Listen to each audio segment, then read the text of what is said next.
할렐루야.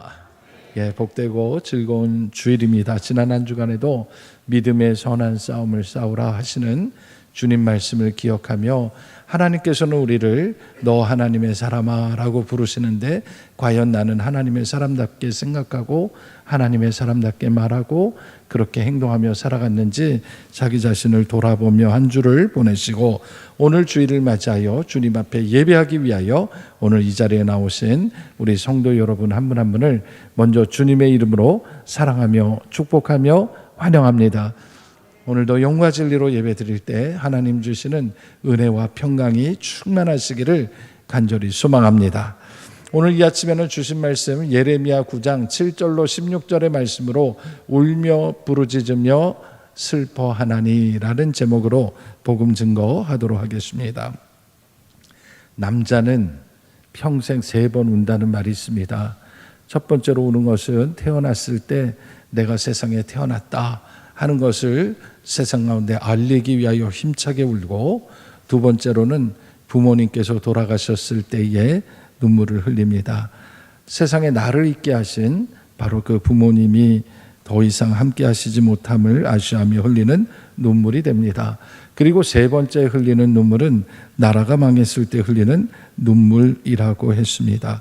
그래서 우리나라 사람들은, 특별히 남자들은 우리가 이 3번 울고 그 외에는 울지 않아야 진짜 상남자라고 생각을 해왔습니다. 아마도 체면을 중시하는 유교 문화의 영향 때문이라고 생각을 합니다. 그런데 이런 사회적 통념 때문에 사실 우리 남자들이 울어야 할 때 울지 못할 때가 너무 많은 것 같습니다. 그래서 슬픈 드라마나 영화를 볼 때도 막 감정이 북받쳐오르고 눈물이 흐르는 것 같은데 내가 우는 모습을 다른 사람이 보면 뭐라 그럴까, 그런 생각이 들어서 계속해서 다른 생각하기도 하고 눈물 흘리지 않으려고 하고 어쩌다 눈물을 흘리면 들키지 않으려고 애쓰는 그런 모습을 보이기도 하는 것 같습니다. 지난 여름에 저는 드라마 중에 폭삭 소가수다라는 드라마를 보고 처음에는 막 그 참으려고 막 애를 쓰다가 나중에는 그냥 펑펑 울고 말았습니다. 아마 여러분들도 그런 마음이셨겠죠. 대부분의 한국 남자들 왜 이렇게 우는 것을 힘들어 할까요? 왜냐하면 우리 남자들은 강해야 한다라고 생각하고 울지 않아야 강한다라는 선입관을 가지고 있기 때문인 것 같습니다. 그런데 여러분, 여자들은 어떻습니까? 여자들은 언제든지 울 준비가 되어 있습니다. 누군가의 아픔에 함께 공감하고 누가 가슴 아픈 이야기를 해주면 함께 울어줄 준비가 돼 있다라는 말이죠. 그런데 우리 남자들은 그게 쉽지가 않아요. 우리 남자들은요, 울려면 우는 이유와 목적이 분명해야 울 수 있어요. 남자들은 그런 겁니다. 구약 성경에 예레미야 선지자가 그랬습니다. 예레미야 선지자를 향해서 우리는 눈물의 예언자라고 말합니다. 그만큼 그는 울어야 할 이유가 많았다는 거죠. 먼저는 예레미야가 활동했던 시기를 보면 눈물 없이는 지날 수 없는 시기였다는 것을 우리가 알게 됩니다. 예레미야서 1장 2절과 3절을 보게 되면 예레미야가 하나님의 말씀을 처음 받았을 때부터 언제까지 그 사역을 했는지 기록이 되어 있습니다. 제가 한번 읽어보겠습니다. 예레미야 1장 2절입니다. 아몬의 아들 유다 왕 요시아가 다스린 지 13년에 여호와의 말씀이 예레미야에게 임하였고, 요시아의 아들 유다의 왕 여호야김 시대부터 요시아의 아들 유다의 왕 시드기야의 11년 말까지 곧 5월에 예루살렘이 사로잡혀 가기까지 임하니라 라고 기록이 되어 있습니다. 여러분, 이 말씀에 의하면 예레미야 선지자는 주전 626년부터 하나님의 말씀을 받아 선포하기 시작하다가 주전 586년 예루살렘이 멸망하기까지 무려 40년 동안 하나님의 말씀을 대언하는 선포자로 살았습니다. 그런데 바로 이 시기가 이스라엘 역사상 가장 치욕적이고 기억하고 싶지 않을 정도로 많은 사건들이 일어났던 때이기도 합니다. 먼저는 이스라엘과 유다 역사상 가장 하나님께 인정받았던 왕 가운데 하나였고, 어쩌면 그가 오래 살았다면 이스라엘의 역사를 바꿔놓을 수도 있었던 왕이었던 요시야 왕이 전쟁에 나가서 갑자기 전사함으로 역사가 뒤집히는 일이 일어났습니다. 이 요시야 왕은 북이스라엘이 아수르에 의해서 멸망당하는 것을 직접 보았습니다. 그래서 남아있는 유다 백성이 하나님 앞에 바로 살기 위해서는 우리라도 영적으로 각성하고 우리라도 깨어 있어야겠다라고 생각하며 유다 나라 전체에서 종교개혁을 일으켰던 사람입니다. 그래서 유다 각 곳에서 우상 숭배하는 그런 산당들은 다 없애버리고 또 바알과 아세라상을 다 찍어 없애버렸던 그런 사람이었습니다. 그래서 이 요시야 왕이 하나님 보시기에 어떤 사람이었냐, 그것에 관한 기록이 열왕기하 23장 25절에 기록이 되어 있는데, 거기에 보면 이렇게 기록이 되어 있습니다. 요시야와 같이 마음을 다하며 뜻을 다하며 힘을 다하여 모세의 모든 율법을 따라 여호와께로 돌이킨 왕은 요시야 전에도 없었고 후에도 그와 같은 자가 없었더라 라고 기록하는 것이죠. 하나님 마음에 얼마나 들었는지 그는 그 이전에도 그 이후에도 그런 사람 없었다라는 평가를 받았던 사람이었습니다. 그런데 주전 609년에 이 애굽이라는 나라와 신흥왕국이었던 아수르라는 나라의 전쟁이 이스라엘에서 벌어졌는데, 그때 전쟁터에 나갔다가 애굽왕 바로 느고이의 군대에 맞서 싸우다가 죽음을 당하고 말았던 것이죠. 그러니 예레미야 선지자가 나라에 이런 슬픈 일을 당했으니 얼마나 안타까웠겠습니까? 이 요시야 왕이 무기또 전쟁에서 죽지 않았더라면 이 유다 백성들의 그 조상 대대로 내려오던 그 뿌리 깊은 죄악에서 벗어날 수 있었을 텐데, 멸망당하지 않았을 텐데, 그런 생각을 하면 얼마나 안타까운 마음이 들었겠습니까? 이런 상황 속에서 예레미야는 하나님이 주시는 경고의 말씀을 목숨 걸고 전해야만 했던 것이죠. 그런데 그 말씀을 백성들이 들었느냐? 듣지 않았습니다. 끝까지 듣지 않아서 마침내 이 유다 나라가, 예루살렘이 바벨론에 의해서 멸망당하는 모습 두 눈으로 보게 되었으니 얼마나 마음이 아팠겠습니까? 예레미야는 이런 역사적 상황 속에서 꿋꿋하게 하나님의 마음을 품고 하나님이 주시는 말씀을 바로 전했습니다. 그러다 보니 유다 백성들로부터 미움을 받았습니다. 이 유다 나라가, 예루살렘이 멸망할 것이다, 이런 예언을 하니 누가 좋아했겠습니까? 그래서 시위대의 뜰에 갇히기도 하고 매를 맞기도 했습니다. 그럼에도 불구하고 예레미야 마음속에서는 하나님이 주신 귀한 마음이 있었습니다. 이 백성이 끝까지 하나님 말씀 듣고 돌이키기를 원하는 긍휼한 마음이 가득했기 때문에 평생 눈물로 예언을 했던 사람입니다. 바로 이 눈물이 하나님의 마음이었습니다. 오늘 우리가 사는 이 시대도 그런 하나님의 마음이 필요한 것 같습니다. 오늘 예배 드리면서 이렇게 잠시 하늘이 열리고 이렇게 햇빛이 비치는 게 얼마나 귀한지 몰라요. 지난 3주 동안 계속해서 비가 내렸습니다. 왜 이 비가 내릴까? 여러 가지로 설명할 수 있을 거예요. 어떤 목사님들은 이런 얘기 하시더라고요. 이번 여름에 강릉에 가뭄이 너무 심해서 전 세계 동포들이 이곳에 비를 내려달라고 기도를 했는데 그 기도가 지금까지 유효해서 계속 비가 내리고 있다고 말씀하시는 분들도 저는 보았어요. 물론 그렇게 생각할 수 있을 것 같아요. 그런데 저는 또 다른 생각을 해봤습니다. 혹시 이 눈물이 하나님의 눈물이 아닐까? 하나님이 이 땅을 바라보시면서 가슴 아파서 흘리는 눈물이 아닐까? 그렇게 생각을 하게 된 것이죠. 그래서 오늘 주신 말씀을 읽으면서 더 많은 은혜를 받았는데, 받은 바 은혜를 이 시간 두 가지로 선포하고자 합니다. 모두 가슴에 새기시며 이 한 주간 함께 울고 함께 회개하는 복된 한 주가 되시기를 주님의 이름으로 축원합니다. 먼저 첫 번째 말씀입니다. 하나님께서는 주님의 심정으로 울며 부르짖으라 말씀하십니다. 아멘. 선지자 예레미야가 이 예루살렘을 생각하면 얼마나 마음이 아팠을까? 그리고 그가 얼마나 많이 울었을까? 그것과 관련된 말씀이 오늘 우리가 읽은 본문 바로 앞에 예레미야 9장 1절에 나와 있는데, 여러분 9장 1절을 한번 찾아서 함께 읽어보겠습니다. 9장 1절입니다. 시작. 어찌하면 내 머리는 물이 되고 내 눈은 눈물 근원이 될고 죽임을 당한 딸 내 백성을 위하여 주야로 울리로다. 아멘. 예레미야가 죽임당할 이 백성을 생각하니 마음이 아파서 울었다는 거예요. 근데 어느 정도로 울었냐면 내 눈이 눈물 근원이 됐다고 얘기하고 내 머리는 뭐가 됐다고 얘기했습니까? 내 머리는 물이 됐다고 얘기했어요. 이 표현을 이해하기 쉽게 설명하면 내 머리가 물이 됐다는 이 물은 다른 말로 번역하면 우물이라고 번역할 수가 있을 것 같아요. 여러분 우물에 가보시면 두레박으로 그 물을 퍼내도 끊임없이 물이 나오듯이 내 머리가 우물과 같이 내 눈물을 통해서 계속해서 눈물이 흘러나지만 끊임없이 멈추지 않고 눈물이 흐를 때에 내 머리가 우물이 된 거 아니냐라고 얘기할 정도로 울었다라는 뜻입니다.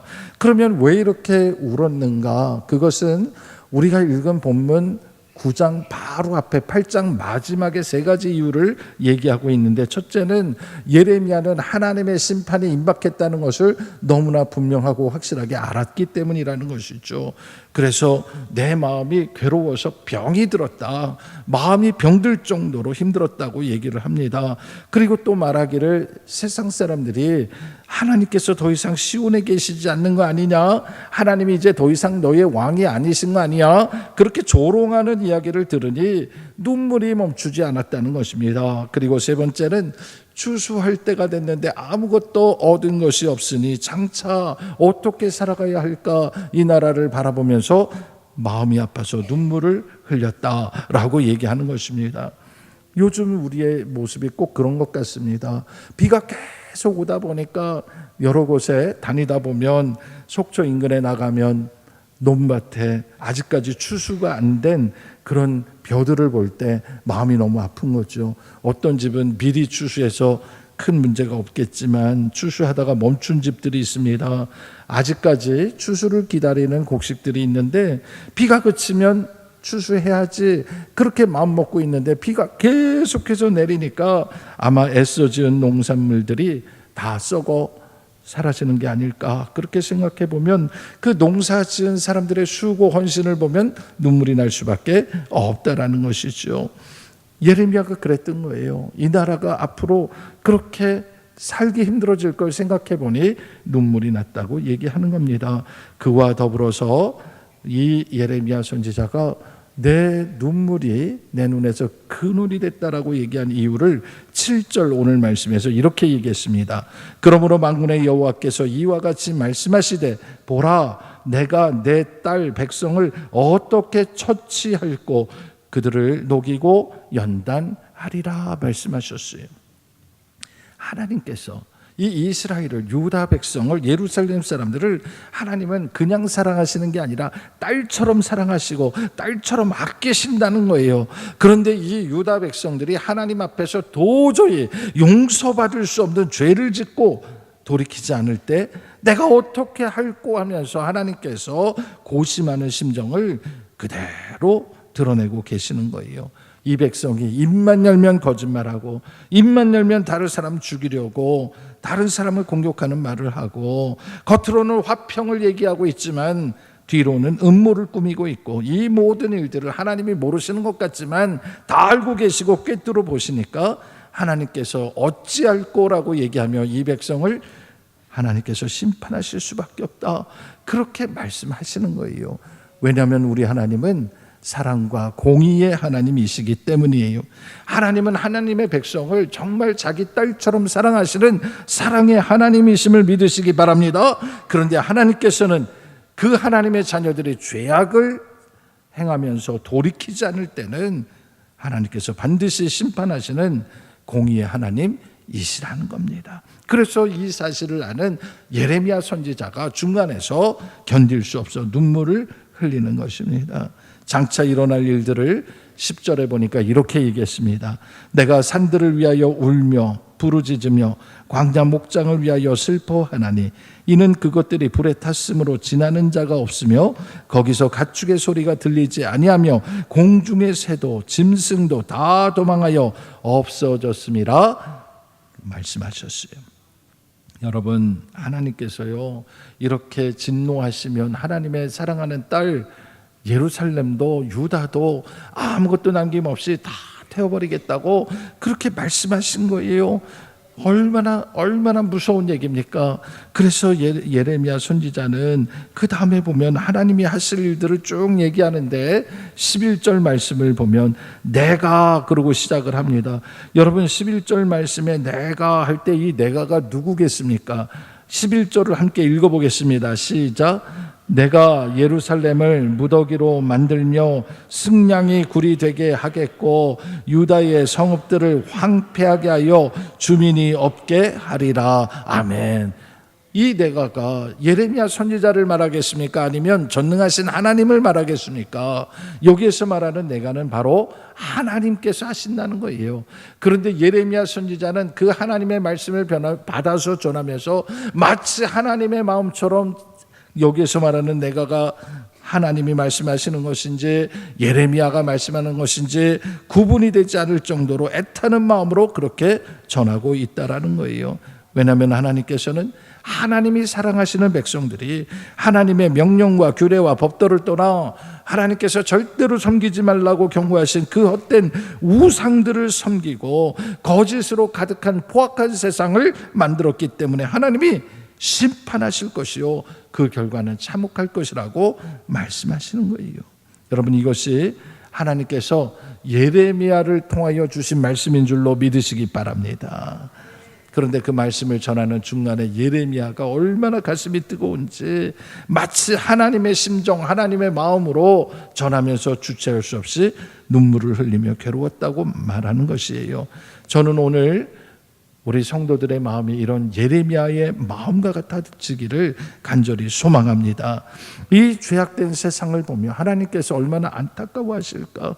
하나님이 원하시는 것은 심판과 멸망이 아니라 구원받고 우리가 하나님 앞에서 회개하고 돌이켜 하나님 나라를 이루기를 원하신다는 것, 그 사실을 우리가 깨닫고 하나님의 눈으로 바라보며 이 땅을 위하여 눈물로 기도하는 성도가 되기를 주님의 이름으로 축원합니다.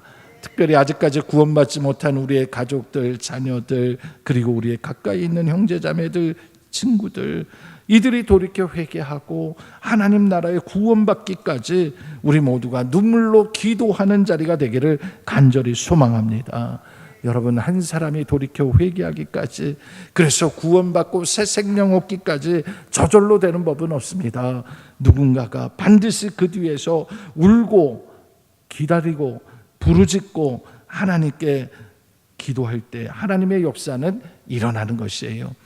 우리가 이 한 주간 한 생명을 살리기 위해서 그렇게 눈물로 기도하며 부르짖는 저와 여러분이 될 수 있기를 주님의 이름으로 축원합니다.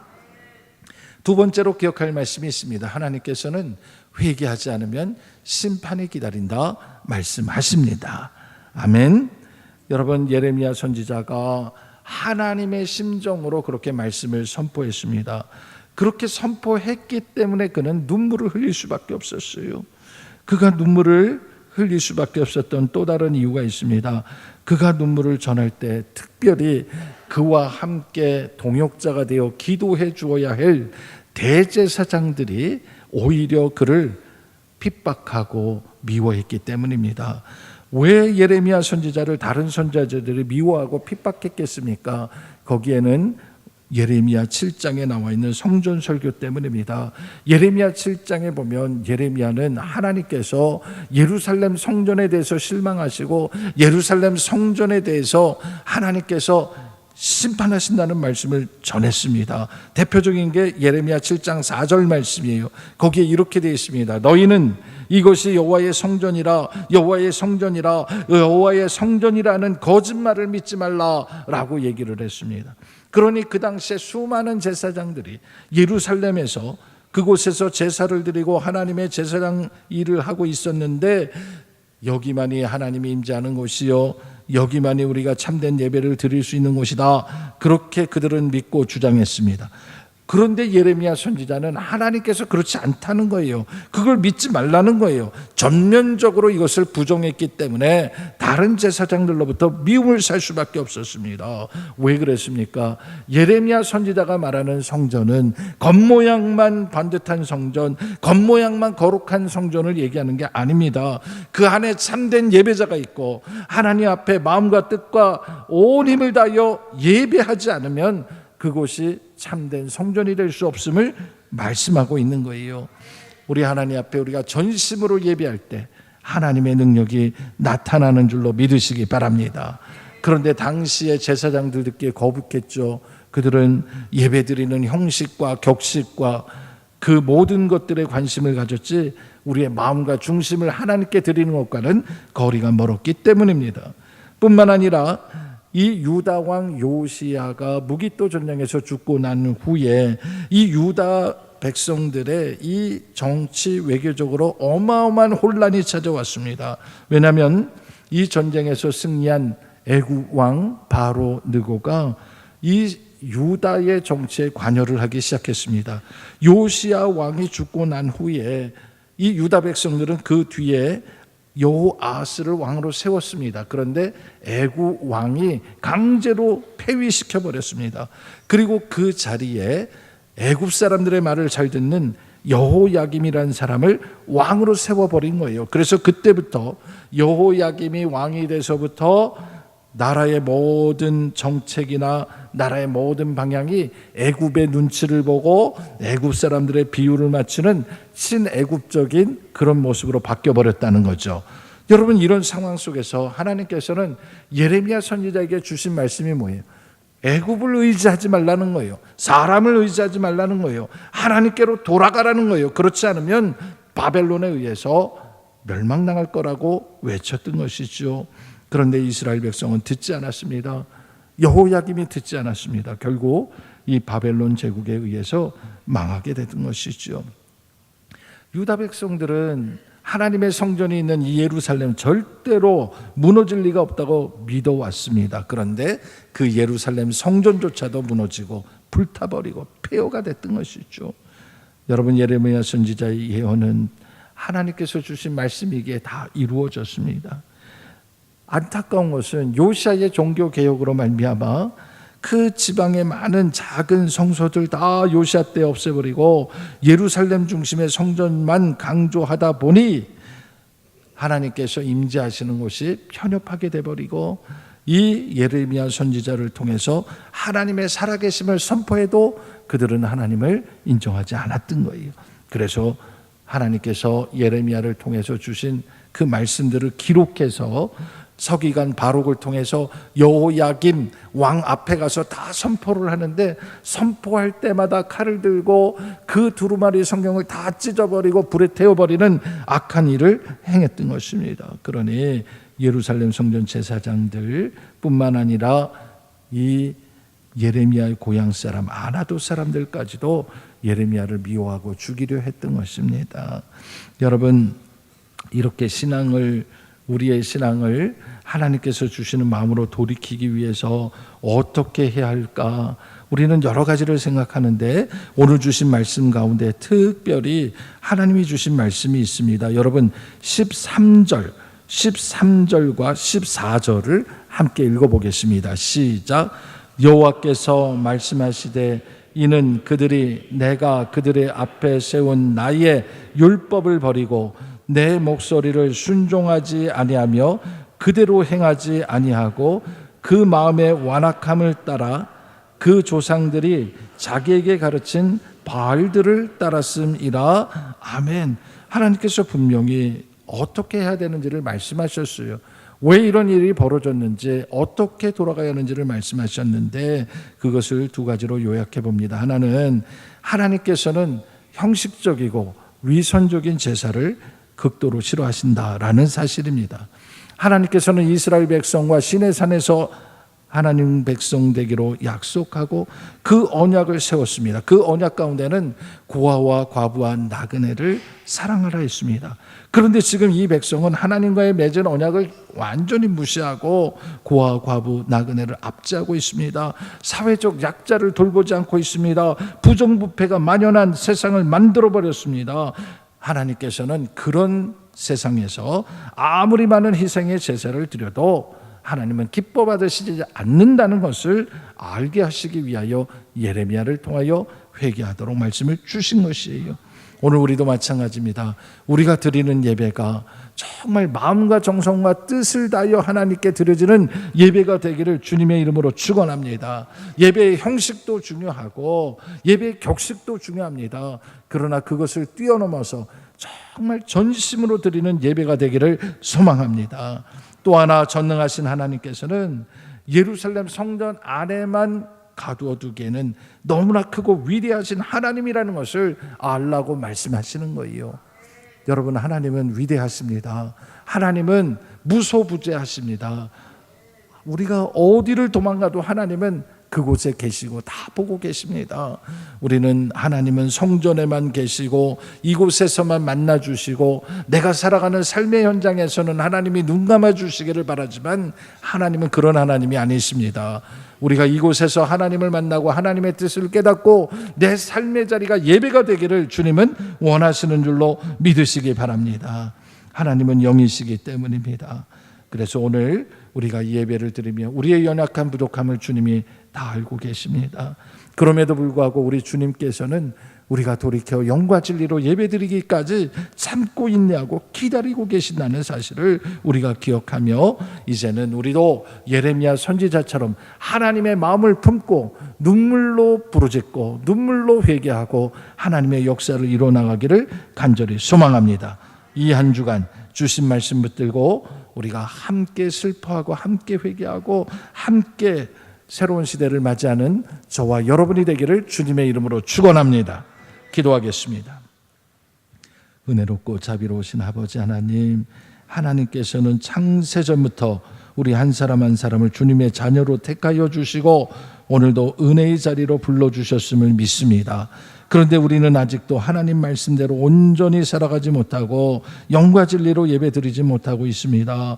우리의 연약함 불쌍히 여겨주시고 은혜를 부어 주시옵소서. 우리 마음에 주님의 마음을 심어주시고 우리 눈에 주님의 눈물을 심어 주시옵소서. 그리하여 지금도 날 사랑하시고 끝까지 참고 기다리시는 주님 품에 우리의 가족들과 친지들과 우리의 이웃이 함께 돌아서게 하여 주시옵소서. 예수님의 이름으로 기도하옵나이다.